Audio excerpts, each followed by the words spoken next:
Dear Patriots, before the news starts, please subscribe to our patriotic channel by clicking the subscribe button.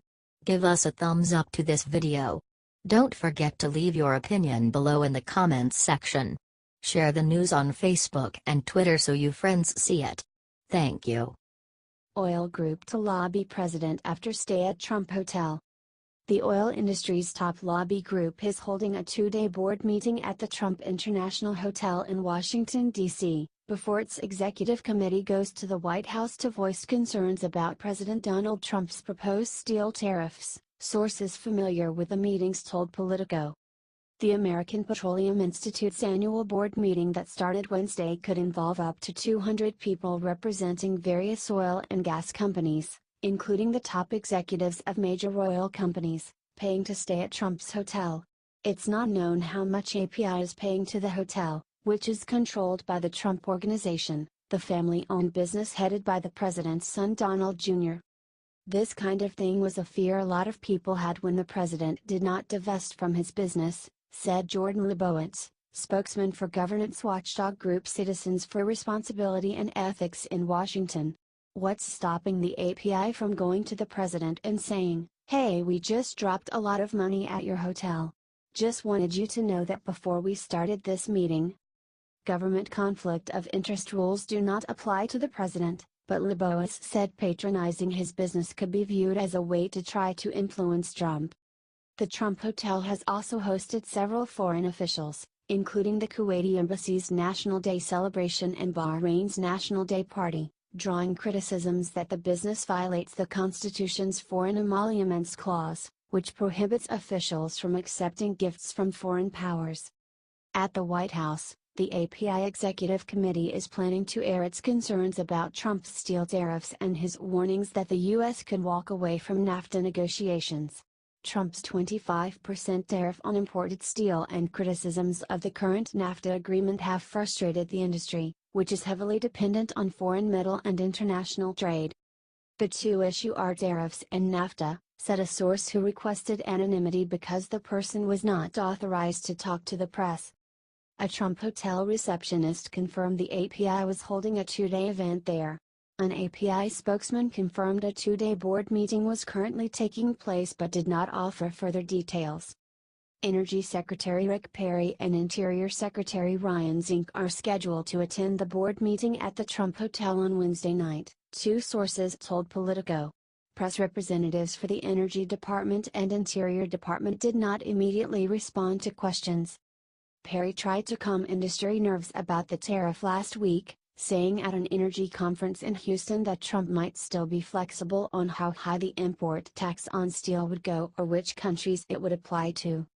"I'm not sure that he has made up his mind with clarity with where he wants to go with this," Perry told reporters at the time. The White House meeting with API's executive board Thursday, which will include outgoing API chief executive Jack Gerard, is tentatively scheduled to include Trump, the two sources said. It would also include Commerce Secretary Wilbur Ross and U.S. Trade Representative Robert Lighthizer, one of the sources added. Those two have been the president's main proponents of protectionist trade policies. The Commerce Department did not immediately respond to questions. A White House trade spokeswoman declined to confirm the meeting for Thursday.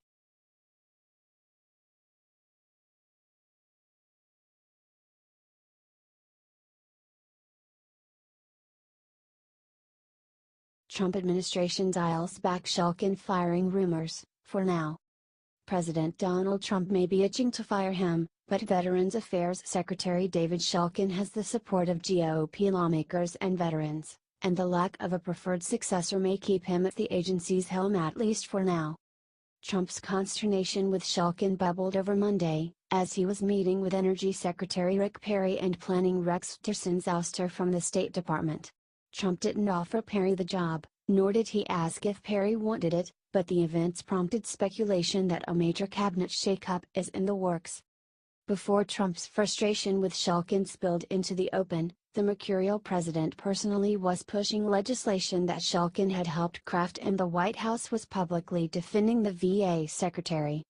One reason, veterans, a key block of political support for Trump, have circled the wagons to protect Shulkin, as have leading Republicans in Congress. And rumors that Shulkin mismanaged his security detail are premature at best, Politico has learned. With the policy and political stakes high, administration officials and others on Wednesday were tamping down rumors of Shulkin's imminent dismissal. There are no personnel changes to announce at the Department of Veterans Affairs, agency spokesman Kurt Kasher said in a written statement. President Trump has made clear that he expects the department's sole focus to be on providing quality care to America's veterans who have sacrificed to keep this country free and safe. A Perry spokesman on Wednesday denied reports that Trump had offered the Energy Secretary the top VA job. Perry told reporters he expected to stay at Energy until the foreseeable future. Shulkin has been under fire since February, when the agency's Inspector General reported that his then Chief of Staff doctored an email so that taxpayers would pick up the tab for the Secretary's wife to accompany him on a 10-day trip to Europe. Amid calls for his resignation, Shulkin suggested the email was sent by a hacker and launched an internal investigation into subversion within the VA's ranks. He has repaid the cost of his wife's flights.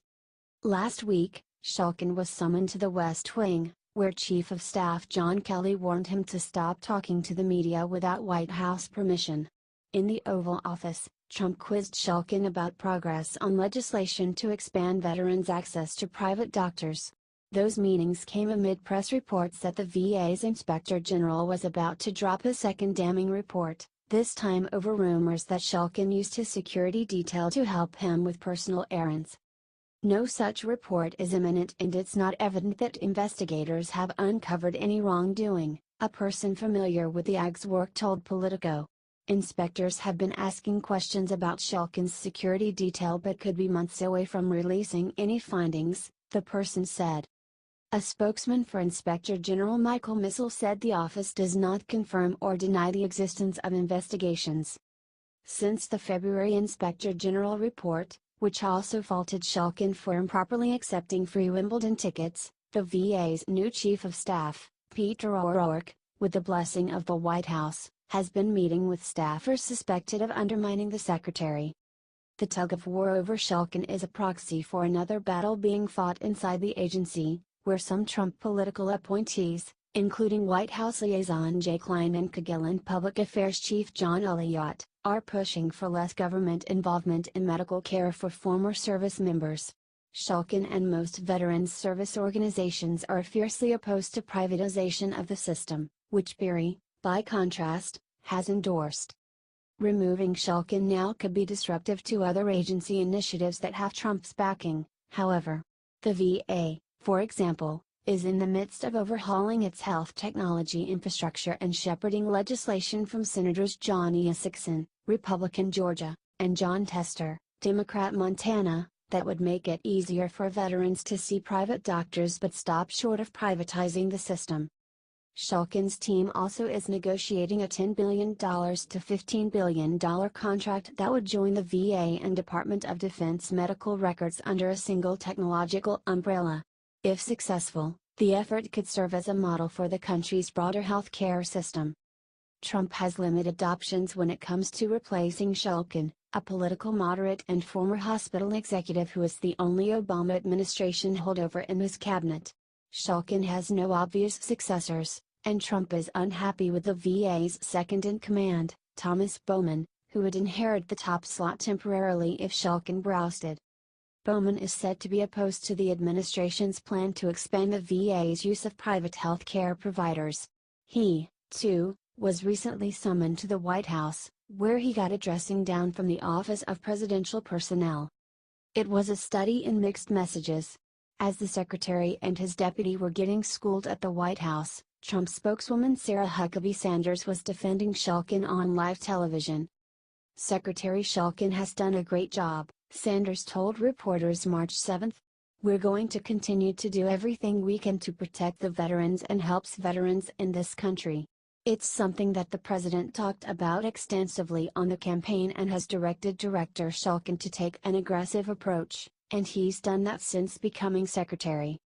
Shulkin also continues to win endorsements from key Republicans, including Veterans Affairs Committee Chairman Representative Phil Rowe, Republican Tennessee, and Shulkin.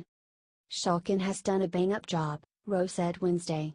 I would certainly hate to see him leave that position. We have a great working relationship. He understands the needs of the veterans, and he understands the VA, like I understand the VA, from the examining room up. Trump personally called Shulkin last week to discuss his VA healthcare bill, which was drafted with Shulkin's help.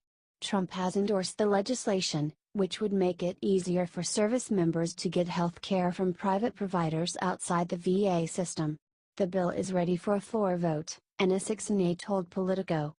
Shulkin continues to have confidence in the secretary, the aide said. They've made a lot of progress. It would be a shame to let infighting get in the way of what we've accomplished. Eliana Johnson and Andrew Ristusa contributed to this report.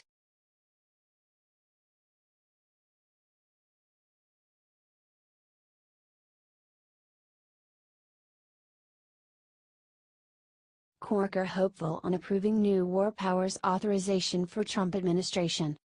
Senator Bob Corker, Republican Tennessee, chairman of the Foreign Relations Committee, is hopeful that his panel can approve a new authorization next month affecting the Trump administration's war powers, he said on Wednesday. Corker told reporters that he foresaw a chance of being successful in April at winning committee passage of a new authorization for the use of military force, underscoring that he couldn't commit to a timetable to release a measure that has required intensive consultations with colleagues. We've been working at it ever since we began this year, he said. His comments come as the Senate prepares to vote as soon as early next week on a bipartisan resolution that aims to force an end to the administration's support for a Saudi-led coalition that's engaged in the Yemeni civil war. That vote is likely to serve as a symbolic proxy for lawmakers' long-running debate over ongoing U.S. anti-terrorism operations conducted under the authority of a NOMF that Congress approved in 2001. Senators Jeff Flake, Republican Arizona, and Tim Kaine, Democrat Virginia, last year introduced an updated version of their revised authorization plan, which Corker said he expected to include portions of in whatever consensus measure he readies for committee action. He declined to delve into the details of the measure ahead of its release, saying only that our goal is to find a sweet spot that can win support in both parties. Republican leaders are likely to balk at giving any floor time to a measure that restricts President Donald Trump's war powers, and Corker acknowledged that he had no guarantee of floor time from Majority Leader Mitch McConnell, RK. The new authorization has got to get through committee first, Corker said, adding later that he was still awaiting input from the administration on some legal language.